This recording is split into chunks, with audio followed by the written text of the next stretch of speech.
Hi friends, तुम्हा सर्वांचं पुन्हा एकदा सहर्ष स्वागत. आज आपण रयत शिक्षण संस्था सातारा प्रथम सत्र परीक्षा इयत्ता 7वी विषय समाजशास्त्र एक नमुना पेपर पाहणार आहोत. तर पहिला प्रश्न आहे बघा, एका वाक्यात उत्तरे लिहा. ताम्रपट म्हणजे काय आणि खालसा दलाचे संस्थापक कोण होते, असे दोन प्रश्न आहेत. तर ताम्रपट म्हणजे बघा, तांब्याच्या पत्र्यावर कोरलेल्या लेखांना, आज्ञांना वा निवाड्यांना ताम्रपट म्हटले जाते. आणि गुरु गोविंद सिंग हे खालसा दलाचे संस्थापक होते. यानंतर बघा, योग्य जोड्या जुळवा. मुघल सत्तेचा संस्थापक हा बाबर होता, म्हणजे एकचं उत्तर क आहे. कृष्ण भक्तीचा महिमा संत मीराबाईंनी गायलेला आहे, म्हणजे दोनचं उत्तर अ आहे. आणि बहमणी राज्याचा पहिला सुलतान होता तो ब, म्हणजे हसन गंगू. यानंतर बघा, महाराष्ट्रातील 4 परगण्यांची नावं लिहायची आहेत. तर बघा, चाकण, त्यानंतर शिरवळ, इंदापूर आणि पुणे ही 4 परगण्यांची नावं आहेत. त्यानंतर पुढील प्रश्न बघा, गुरु नानकांनी आपल्या अनुयायांना कोणती शिकवण दिली? तर शीख धर्माचे जे संस्थापक होते गुरु नानक यांनी आपल्या अनुयायांना पुढील शिकवण दिली. सर्वांशी सारखेपणाने वागावे, भक्तिभावना सर्वत्र सारखीच असते, हिंदू आणि मुस्लिम यांच्यात ऐक्य असावे आणि प्रत्येकाचे आचरण हे शुद्ध असावे.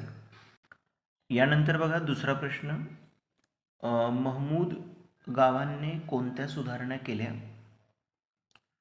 महमूद गावांनी राज्यात पुढील सुधारणा केल्या. जमीन महसूल व्यवस्थेत सुधारणा केली, राज्यास आर्थिक सामर्थ्य प्राप्त करून दिले, सैनिकांना जहागिरी देण्याऐवजी रोख पगार देण्यास सुरुवात केली आणि सैन्यामध्ये शिस्त आणली. ही कामं महमूद गावांनी केली. यानंतर चौथा प्रश्न बघा, शिवाजी महाराजांवर वीरमाता जिजाबाईंनी केलेले विविध संस्कार लिहायचे. तर वीरमाता जिजाबाई यांनी शिवाजी महाराजांवर पुढील विविध संस्कार केले. शील म्हणजे शुद्ध चारित्र्य, धैर्य, निर्भयता, शस्त्रप्रयोग, विजयाकांक्षा आणि स्वराज्याचे स्वप्न, असे संस्कार त्यांनी शिवाजी महाराजांच्यावर केले. यानंतर प्रश्न क्रमांक 3 बघा, शिवरायांनी पुरंदरचा तह केला का, ते लिहा. शिवरायांकडील किल्ले जिंकून घेण्यासाठी मुघल बादशहांनी मोठी फौज पाठवली होती. या सैन्याने स्वराज्यातील भूप्रदेशाची मोठी हानी केली. मिर्झा राजे जयसिंग व दिलेर खान यांनी पुरंदरच्या किल्ल्याला घातलेल्या वेढ्यात मुरारबाजी देशपांडे यांना वीरमरण आले. परिस्थिती मोठी कठीण होती. अधिक हानी टाळण्यासाठी शिवरायांनी जयसिंगाशी बोलणी करून पुरंदरचा तह केला. यानंतर बघा, 2 नंबरचा प्रश्न आहे, शिलालेख हा इतिहास लेखनाचा विश्वसनीय पुरावा मानला जातो, याचं कारण सांगा. दगडांवर किंवा भिंतीवर कोरलेल्या लेखांना शिलालेख असे म्हणतात. राजांनी दिलेल्या आज्ञा, देणग्या, धर्मगुरूंच्या धर्माज्ञा दगडांवर कोरलेल्या असतात. त्यातून त्या काळची लिपी, भाषा, समाजजीवन, तारखांचा उल्लेख या बाबी समजतात. हे शिलालेख कोरलेले असल्यामुळे त्यातील मजकुरात कोणालाही बदल करता येत नाही. त्यातील घटना व तारखेच्या उल्लेखामुळे शिलालेख हा इतिहास लेखनाचा विश्वसनीय पुरावा मानला जातो. यानंतर पुढील प्रश्न आहे बघा, दुष्काळ हा रयतेला खूप मोठे संकट वाटायचा, त्याच्या मागची कारणं बघा.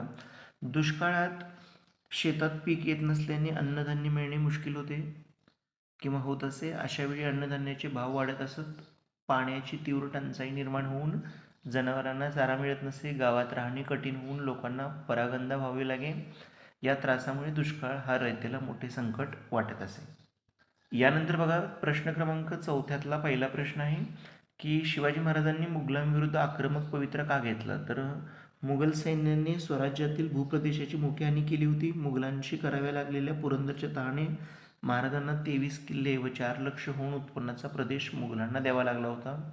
हे किल्ले व भूप्रदेश परत मिळवण्यासाठी शिवाजी महाराजांनी मुघलांविरुद्ध आक्रमक पवित्रा घेतलेला आहे. यानंतर पुढील प्रश्न बघा, इतिहासाच्या साधनाचे 3 प्रमुख प्रकार कोणते आहेत किंवा इतिहासाच्या साधनाचे वर्गीकरण काय, असा प्रश्न आहे. तर भौतिक साधने, लिखित साधने आणि मौखिक साधने. तर भौतिक साधनामध्ये लेणी, नाणी, किल्ले इत्यादी साहित्यांचा समावेश होतो. लिखित साधनामध्ये ग्रंथ असेल, चरित्र असेल, तवारीख असेल यांचा समावेश होतो. आणि मौखिक साधनामध्ये गाथा असतील, म्हणी असतील, कथा असतील यांचा समावेश होतो. यानंतर नागरिकशास्त्रामध्ये बघा, मसुदा समितीचे अध्यक्ष विचारलेत आणि निवडणूक घेणारी यंत्रणा विचारलेली आहे. तर मसुदा समितीचे अध्यक्ष डॉक्टर बाबासाहेब आंबेडकर आणि निवडणूक आयोग म्हणजे निवडणूक घेणारी यंत्रणा आहे ती आहे निवडणूक आयोग. यानंतर पुढील प्रश्न बघा, न्यायाचे प्रकार विचारले तर राजकीय न्याय, आर्थिक न्याय आणि सामाजिक न्याय. यानंतर संघराज्याचे 2 स्तर विचारले, केंद्र शासन आणि राज्य शासन असे 2 स्तर आहेत संघराज्यांचे. यानंतर पुढील प्रश्न आहे बघा, स्वतंत्र न्यायव्यवस्थेचे फायदे सांगा. तर वादग्रस्त प्रश्नांची जेव्हा आपापसात सोडवणूक होऊ शकत नाही तेव्हा ते प्रश्न न्यायालयाला सादर केले जातात आणि न्यायालय दोन्ही बाजूंचे म्हणणे ऐकून घेऊन त्यात अन्याय झालेला असल्यास तो दूर करून निवाडा करते. यानंतर बघा, न्यायव्यवस्थेचे तोटे. निवाड्याचे काम होत असताना बघा हे काम निरपेक्षतेने होणे आवश्यक असते, पण दरवेळी असे होतेच असे नाही. यानंतर पुढील प्रश्न आहे बघा, व्यक्तिप्रतिष्ठा राखणे महत्त्वाचे आहे. याच्या मागचं कारण, तर प्रत्येक व्यक्तीला त्याची जात, धर्म, वंश असेल, पैसा इत्यादीवरून नव्हे तर माणूस म्हणून सन्मान मिळणे म्हणजेच व्यक्तिप्रतिष्ठा राखणे होय.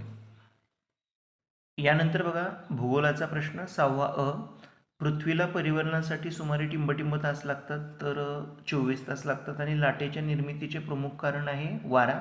हवेचा दाब हा मिलीबार या परिमाणात किंवा एककात मोजतात.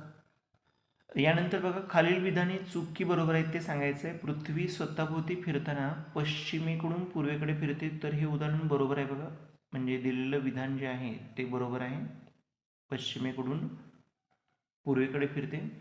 आणि हवा प्रसरण पावली की नाहीशी होते हे चूक विधान आहे. यानंतर पुढील प्रश्नांची उत्तरं लिहायची आहेत बघा, खालील प्रश्नांची एका वाक्यात उत्तरं लिहायची आहेत. वाऱ्यांचे प्रमुख प्रकार कोणते, उधाणाची भरती ओहोटी केव्हा येते आणि उष्ण वाळवंटी प्रदेशात कोणत्या वनस्पती आढळतात. तर बघा वाऱ्याचे प्रमुख प्रकार जे आहेत 3, ग्रहीय वारे, त्यानंतर स्थानिक वारे आणि हंगामी वारे. उधाणाची भरती ओहोटी प्रत्येक महिन्याच्या अमावस्येला व पौर्णिमेला येते. यानंतर बघा भौगोलिक कारणां द्यायचे आहेत. भरती ओहोटीवर सूर्यापेक्षा चंद्राचा परिणाम जास्त का होतो, त्याचं उत्तर पहा. सूर्यापेक्षा चंद्र पृथ्वीच्या अधिक जवळ आहे, त्यामुळे भरती ओहोटीच्या बाबतीत चंद्राचे गुरुत्वाकर्षण बल हे सूर्याच्या गुरुत्वाकर्षण बलापेक्षा जास्त परिणामकारकरित्या कार्य करते, म्हणून भरती ओहोटीवर सूर्यापेक्षा चंद्राचा जास्त परिणाम होतो. यानंतर दुसरा प्रश्न बघा, दर अमावस्या व पौर्णिमेस चंद्र, पृथ्वी, सूर्य एका सरळ रेषेत येत नाहीत, त्याच्या मागचं कारण बघा. तर पृथ्वीची सूर्याभोवतीची परिभ्रमण कक्षा आणि चंद्राची पृथ्वीभोवतीची परिभ्रमण कक्षा एकाच पातळीत नसतात. चंद्राची परिभ्रमण कक्षा पृथ्वीच्या परिभ्रमण कक्षेच्या सुमारे 5 अंशचा कोन करते, त्यामुळे दर अमावस्येस व पौर्णिमेस चंद्र, पृथ्वी, सूर्य एका सरळ रेषेत येतीलच असे नाही. यानंतर तिसरा प्रश्न आहे बघा, हवेचा दाब उंचीनुसार कमी होतो. तर हवेत धुलीकण, बाष्प, जड वायू इत्यादी घटक असतात. हवेतील या घटकांचे प्रमाण भूपृष्ठालगत जास्त असते. भूपृष्ठापासून जसं जसं आपण उंचावर जाऊ तसं तसं हवामानातील किंवा हवेतील या घटकाचे प्रमाण विरळ म्हणजेच कमी होत जाते. परिणामी जसं जशी उंची वाढत जाते तशी तशी हवा विरळ होत जाते, त्यामुळे हवेचा दाबही कमी होतो. अशा प्रकारे हवेचा दाब उंचीनुसार कमी होत जातो. यानंतर बघा, विषुववृत्तीय वनातील वृक्ष उंच वाढतात, याच्या मागचं कारण विचारले. तर विषुववृत्तीय प्रदेशात वार्षिक सरासरी 27 अंश सेल्सिअस व उन्हाळ्यातील सरासरी तापमान सुमारे 30 अंश सेल्सिअस असते. या प्रदेशात वर्षभर पाऊस पडतो. पावसाचे प्रमाण सरासरी 2500 ते 3000 मिमी इतके असते. या प्रदेशात सूर्यकिरणे लंबरूप असतात. भरपूर सूर्यप्रकाश, भरपूर पाऊस या वैशिष्ट्यामुळे वनस्पतींची जी वाढ आहे ती झपाट्याने आणि दाटीवाटीने होते. परिणामी जास्तीत जास्त सूर्यप्रकाश मिळण्यासाठी विषुववृत्तीय वनातील वृक्ष हे उंच वाढतात. यानंतर पुढील प्रश्न बघा, सूर्यग्रहण उघड्या डोळ्यांनी पाहू नये, याच्या मागचं कारण विचारले. तर सूर्याच्या प्रखर प्रकाशामुळे डोळ्यांना इजा होऊ शकते, त्यामुळे सूर्यग्रहण उघड्या डोळ्यांनी पाहणे कटाक्षाने टाळायचं आहे. सूर्यग्रहण पाहताना काळ्या काचेचा किंवा विशिष्ट प्रकारच्या गॉगल्सचा वापर करायचा आहे. यानंतर हवेचा दाब आणि तापमान यांचा संबंध विचारला आहे. तर तापमान व हवेचा दाब यांचा जवळचा संबंध आहे. जेथे तापमान जास्त तेथे हवेचा दाब कमी असतो. जास्त तापमानामुळे हवा गरम होते व प्रसरण पावते, त्यामुळे हवेची घनता कमी होऊन ती हलकी होते.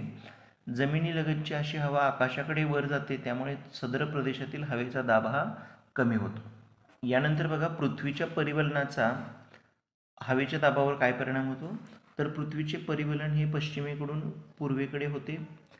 पृथ्वीच्या परिवलनामुळे वाऱ्याच्या मूळ दिशेत बदल होतो आणि पृथ्वीच्या परिवलनामुळे उत्तर गोलार्धात वारे आपल्या मूळ दिशेपासून उजवीकडे वळतात, तर दक्षिण गोलार्धात ते मूळ दिशेच्या डावीकडे वळतात. यानंतर पुढचा प्रश्न आहे बघा, चौथा. तर हवेच्या दाब मापकाविषयी माहिती लिहायची आहे. हवेचा दाब मोजण्यासाठी हवा दाब मापक हे उपक्रम वापरतात, ज्यात वापरले जाते. पृथ्वीच्या पृष्ठभागाजवळील हवेच्या दाबाची नोंद या उपकरणाद्वारे केली जाते. हवा दाब मापकाच्या साहाय्याने हवेचा दाब मिलीबार या एककात मोजला जातो. यानंतर पुढील बघा, रिकाम्या जागा भरायच्या. ध्रुवीय वारे टिंबटिंब कटिबंधात येतात, तर शीतकटिबंधात येतात. उष्णकटिबंधीय प्रदेशामध्ये प्रामुख्याने विषुववृत्तीय कमी दाबाचा पट्टा आढळतो. ध्रुवीय वाऱ्याची निर्मिती ध्रुवीय जास्त दाबपट्ट्याशी निगडीत आहे. यानंतर बघा, एक आकृती विचारलेली आहे आपल्याला. तर पहिली आकृती काढायची आहे बघा, चंद्राची उपभू आणि अपभू स्थिती. तर हिची जी आकृती आहे ती बघा, या प्रकारची आकृती आहे. चंद्र आहे, चंद्राची ही अपभू स्थिती, ही उपभू स्थिती आणि मध्यभागी पृथ्वी काढायची आणि तिला लेबलिंग म्हणजेच नावं द्यायचे. यानंतर लाटेच्या रचनेची आकृती आहे बघा. लाटेंची रचना शीर्ष आहे, त्यानंतर लाटेची उंची आहे आणि इथं द्रोणी ही भागांची नावं लिहायची आहेत. यानंतर पुढील प्रश्न आहे बघा, सुदान प्रदेशातील 3 तृणभक्षक प्राणी लिहायचे आहेत. तर जिराफ, झेब्रा आणि कांगारू. स्वसंरक्षणासाठी निसर्गाने कोणती व्यवस्था केलेली आहे बघा. तर सुदान प्रदेशातील तृणभक्षक प्राण्यांना निसर्गाने चपळ पाय दिले आहेत. मांसभक्षक प्राण्यांनी शिकारीसाठी हल्ला केला असता तृणभक्षक प्राण्यांना त्यांच्या चपळ पायांनी मांसभक्षक प्राण्यांपासून अत्यंत वेगाने दूर जाता येते, दूर पळून जाता येणं शक्य होतं. त्यामुळे त्यांना स्वतःच्या जीवाचे रक्षण करता येते. यानंतर पुढील प्रश्न बघा, ग्रहीय वाऱ्यांचे प्रकार विचारले. तर पूर्वीय वारे दोन्ही गोलार्धात 25° ते 35° अक्षवृत्ताच्या दरम्यान असलेल्या मध्य अक्षवृत्तीय दाबाच्या पट्ट्याकडून विषुववृत्तीय कमी दाबाच्या पट्ट्याकडे वाहणाऱ्या वाऱ्यांना पूर्वीय वारे म्हणतात. म्हणजे त्याची व्याख्या लिहायची आहे पूर्वीय वाऱ्याची. पृथ्वीच्या परिवलनाचा या वाऱ्यांवर परिणाम होऊन त्यांची मूळ दिशा बदलते आणि उत्तर गोलार्धात हे वारे ईशान्येकडून नैऋत्येकडे, तर दक्षिण गोलार्धात आग्नेयेकडून वायव्येकडे वाहतात. हे दोन्ही वारे विषुववृत्ताजवळील हवेच्या शीतपट्ट्याकडे येऊन मिळतात. यानंतर पश्चिमी वारे आहेत. दोन्ही गोलार्धात मध्य अक्षवृत्तीय जास्त दाबाच्या पट्ट्याकडून 55° ते 65° अक्षवृत्ताच्या दरम्यान असलेल्या उपध्रुवीय कमी दाबाच्या पट्ट्याकडे वाहणाऱ्या वाऱ्यांना पश्चिमी वारे म्हणतात. पृथ्वीच्या परिवलनाचा या वाऱ्यावर परिणाम होऊन त्यांची मूळ दिशा बदलते. उत्तर गोलार्धात हे वारे नैऋत्येकडून, तर दक्षिण गोलार्धात वायव्येकडून आग्नेयेकडे येतात. त्यानंतर तिसरा प्रकार आहे ध्रुवीय वारे. दोन्ही गोलार्धात ध्रुवीय जास्त दाबाच्या पट्ट्याकडून 55° ते 65° अक्षवृत्ताच्या दरम्यान असलेल्या उपध्रुवीय कमी दाबाच्या पट्ट्याकडे वाहणाऱ्या वाऱ्यांना ध्रुवीय वारे म्हणतात. या वाऱ्याची दिशा सर्वसाधारणपणे पूर्वेकडून पश्चिमेकडे असते. यानंतर शेवटचा प्रश्न बघा, ग्रहणाविषयीचे गैरसमज आहेत ते दूर करण्यासाठी उपाय सुचवायला सांगितलेत. तर ग्रहणाविषयीचे गैरसमज दूर करण्यासाठी उपाय पुढील प्रमाणे होत. ग्रहणे या केवळ खगोलीय स्थिती आहेत व ग्रहणात शुभाशुभ असं काहीही नसतं. हे पाठ्यपुस्तकातील विविध कृतीच्या व प्रात्यक्षिकाच्या आधारे समजावून सांगणे, वृत्तपत्र, संदर्भ पुस्तके, आंतरजाल म्हणजे इंटरनेट इत्यादी साधनांच्या आधारे ग्रहणशास्त्रोक्त माहिती मिळवणे व मिळालेल्या माहितीची भित्तिपत्रके, तक्ते आणि गटचर्चा, पथनाट्य याद्वारे प्रसार करणे इत्यादी उपाय आपण करू शकतो. तर असा हा पेपर आपला झालेला आहे. काही शंका असेल तर कमेंट बॉक्समध्ये नक्कीच टाका. व्हिडिओ आवडला असेल तर लाईक, शेअर, सबस्क्राईब करा. धन्यवाद. थँक्यू.